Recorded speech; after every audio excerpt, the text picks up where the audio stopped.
Welcome to The Last Breakfast. Please enjoy the video. In this video, I will explain how to make pork chops tender. First, select pork chops that are at least 1 inch thick. This helps prevent them from drying out. Next, consider brining your chops. A simple brine solution infuses moisture and flavor deep into the meat, making them incredibly juicy. Finally, pound your pork chops to an even thickness. This ensures they cook uniformly, avoiding tough spots and promoting overall tenderness. These initial steps are crucial for a perfect result. Once prepped, sear your pork chops on high heat for about 2 to 3 minutes per side to develop a beautiful crust. Then, transfer them to an oven preheated to 375 degrees Fahrenheit.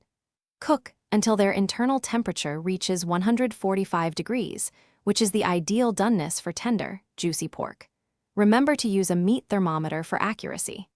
After cooking, let the chops rest for 5 to 10 minutes. This crucial step allows the juices to redistribute, ensuring every bite is succulent.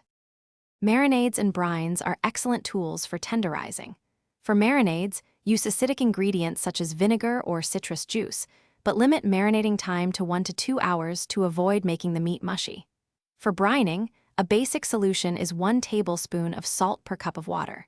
Submerge your pork chops for at least 30 minutes or up to 4 hours to significantly enhance their moisture and tenderness. Both methods break down muscle fibers, resulting in a much more enjoyable texture. To ensure consistently juicy pork chops, always avoid overcooking. A meat thermometer is your best friend here, aiming for that 145-degree Fahrenheit sweet spot.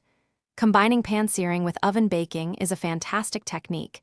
It gives you a beautiful, flavorful crust while keeping the interior incredibly tender. Remember, patience is key, especially during the resting period. Also, life's too short for a stinky car, so check the description for a link to Little Tree's black ice and other great deals. Enjoy your perfectly tender pork chops. Thanks for watching. If this was helpful, leave a like and consider subscribing. See you next time.